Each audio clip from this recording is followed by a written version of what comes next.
Hi everyone, my name's Rebecca. I'm a second year mature medical student based in the UK. My story today has one goal, one purpose, and that is to demonstrate that you can absolutely apply to medical school and become a great doctor, even if you are a little bit different. Not only am I a lot older, I'm 37 currently.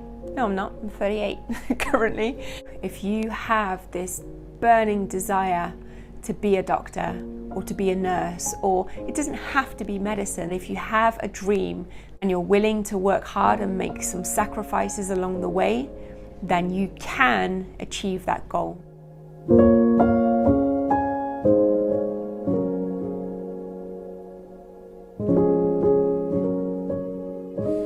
After my dad's accident, sadly, there was a lot of alcohol abuse on my mother's side.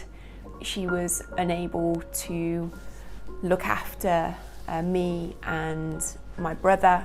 My brother joined the army, he was 16, and I was taken away into care when I was 14 years old. And I then lived in various children's homes for 4 years. And I probably got moved around between 10 and 12 times, living with children who had been abandoned. Yeah, it was a really difficult time. After that, my life really became about getting to know myself. I feel like if you are not giving a proper foundation and love and support from parents, maybe through no fault of their own, and I don't blame my mum for her alcoholism at all. I understand that it's a disease, and I don't blame my dad for his accident. These things happen. But unfortunately, through many years of gaslighting and emotional abuse, my confidence and my self-esteem when I came out of care at the age of 18 were completely shattered, and it was almost a feeling of, I have no idea who I am, what I want out of life, but I had this desire to create stability. So for the following 10 to 15 years, I pursued money. I worked in sales and mortgages and so many different jobs that I knew didn't resonate at all. But to be honest with you, I liked the feeling of security, you know, having a stable paycheck every single month. But after many years, every single day when I walked into an office or any job that I had this niggling feeling in the pit of my stomach that I was off track. You know that feeling when you just know that there's something else that you're supposed to do with your life. And I genuinely believe that we all come here with a purpose. And that purpose doesn't have to be medicine. That purpose can be being a nurse or a baker, a chef, a lorry driver. It doesn't matter. Whatever makes you come alive and makes you happy, that's your purpose. And for me, I knew that it wasn't working in a bank or mortgages, or, you know, I spent years working as a personal trainer. And all those experiences were absolutely amazing, and I had lots of fun at the time.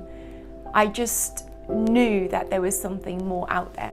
So years go by, and in 2010 I decided to move to the Middle East to work for Emirates Airlines as an air hostess, and I worked for them for 3 years. And I was always very interested in the human body, in anatomy, in fitness. A very good friend of mine at the time suggested that I start to teach exercise classes. One thing led to another.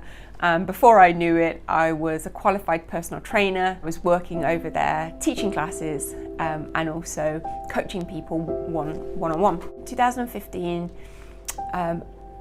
this is what I love about life, is if you have a feeling that you're supposed to be doing something and you don't take action, the universe will step in and put you on a different track. And that is exactly what happened to me.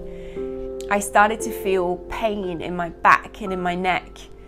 Long story short, it turned out that I had ruptured 3 discs and they were pressing on my spinal cord, and it was impacting my ability to walk. I came back to the UK and I had 3 operations over the course of 12 months on my spine. I remember very vividly being in that hospital bed thinking, I have to move back to the UK and I have to start listening to my heart and not my head, because my heart was always saying money, money, money, money. My head was saying that, and my heart was saying, you know, I really just enjoy talking to people who are in need of a bit of help. And I remember I just started reflecting on all of those times when we had passengers on board and they were elderly or when they were sick, and I just wanted to be there for them and to give them a blanket and a cup of tea and just to be a support system. I just thought that there's got to be something in this, like what can I do with it? And I started weighing up all of my options and thinking, well, you know, if I move back to the UK, maybe I can somehow get a GCSE or 2, and I had no idea what I was going to do, but the one thing that I knew was my life in Dubai was over. So December 2016, I came back to the UK with a couple of £100 in my pocket, my cat in one hand, in a basket, not just in my hand, and one or 2 suitcases, and nowhere to live. And thank goodness a very good friend of mine offered me a spare room. It was like, what do I do now? You know, what do I do now? In a way, it was such a blessing, because it was like I have a clean slate now. I don't have a job. I don't have anywhere to live. So let me build a life from nothing. If anything was possible, not using my logical mind, what would I do? I would really like to be able to build relationships with people and empower people to look after their own health and teach them about the human body, care for people when they're vulnerable, be a voice for those who can't stick up for themselves, you know, like vulnerable children. I'd like to have a role in safeguarding. And I started to think, what would that look like? You know, what kind of job would allow me to incorporate all of those things? And I was getting really fired up. And then I was on YouTube and I was thinking maybe physiotherapy or nursing, and, you know, medicine hadn't even come into my mind, because, you know, my subconscious mind or the voice in my head would say, people like you don't become doctors. It's not possible. But I went onto YouTube and I was looking at physiotherapy, and, you know, on the right hand side, how you get these recommended videos, and I don't think anything happens by coincidence, but on the right hand side there was a video link to the title was How I Got Into Medicine Despite All the Odds, and something just said watch that video. And it was a story about this lady who had 3 or 4 children. She was in her 30s in America. She had always wanted to be a doctor, and she managed to do it. And I thought, maybe I could do that, you know? And then as soon as you put that out there, your mind just goes, no, you can't do that. You don't even have a GCSE. But I thought, let me just look into it, you know? But something just changed within just the way I was thinking about my future. I thought, wow, this could be possible. You know, maybe all of that stuff that I went through as a child and all of the jobs that I had over the years, maybe they were just preparing me for my real purpose, my calling. Maybe this is my calling, you know? It just felt right that this feeling of being off track had gone, and I felt 100% on the right road for the first time in my life. I just thought, let me just work backwards, you know, from qualifying as a doctor. Let me have a look at all of the steps that I would need to take to get A-levels and GCSEs. What do I need to do? Let me have a look and just make a decision from there. This took a while. Because most people, even when they decide to study medicine at a later age, they have some kind of base. So whether that be GCSEs or, A-levels, even if it's not biology, chemistry, they have something. And I was starting off with nothing, And so I had to figure out how to sit, study, and achieve good grades in GCSEs as a 35-year-old. And this is when I started to get feedback from other people that this dream of mine was a little bit too crazy, but something in my heart was telling me that I was meant to just keep pushing forwards. I looked at the different methods. So colleges in the UK, as a mature student, as you probably know, you can sit GCSEs, you can go to college for a year, and that just didn't resonate. So I went onto Amazon and I bought a CGP revision book for 50p for English and maths. I just absolutely loved studying. It was like getting a second chance at having a childhood, because I remember all of those times before I was taken away into care, going to school, and the other kids being mean to me and calling me names because I didn't have books and I didn't have pens and I didn't have a fancy packed lunch. And now, for the first time at 35, I was there with,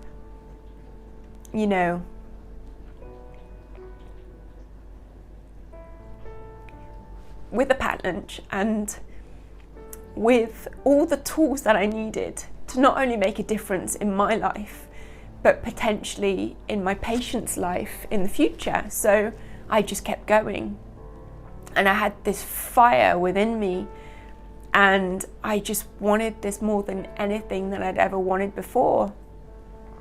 So within 3 months, I sat my English GCSE and I received the the grades, and it came back as an A star, and I was blown away. This was the first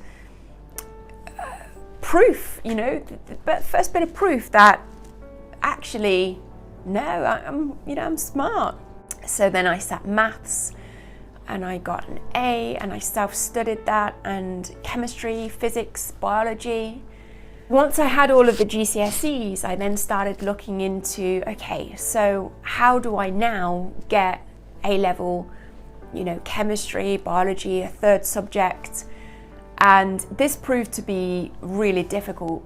Not only the cost of sitting A-levels as an independent student in the UK is extortionate, we're looking at around £4,000 per A-level, but the feedback that I was getting from the teachers I was speaking to at these private colleges. I remember one specific conversation with a teacher that I was having a chat with, and she was asking me about my background, and I said to her, I've only just sat my GCSEs and I'm really looking to get into medicine. How old are you? Well, I'm 35.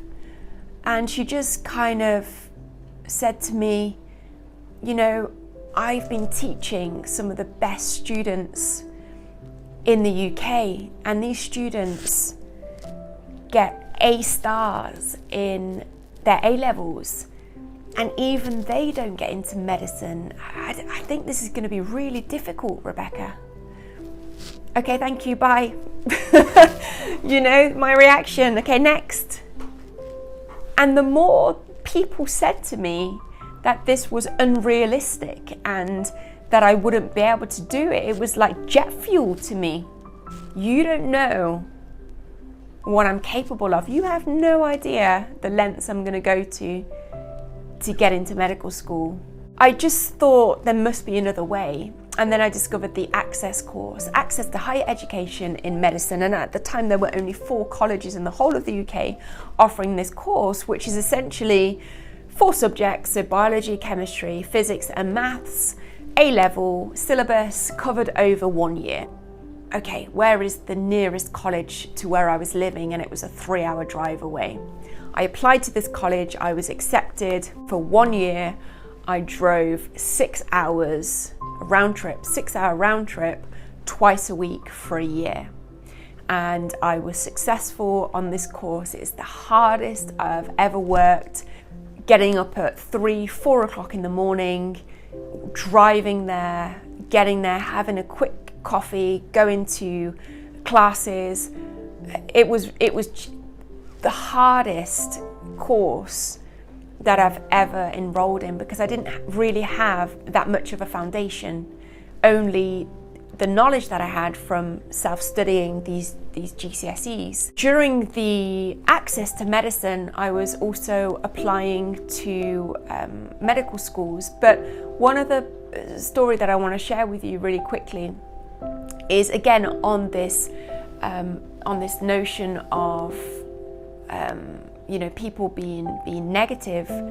Is I remember specifically, and again this is coming from another teacher, on the second day of our chemistry class, and we were all sat in this class, and the teacher basically said, so I know that you all want to get into medicine, but what is your plan B? And I was thinking, what?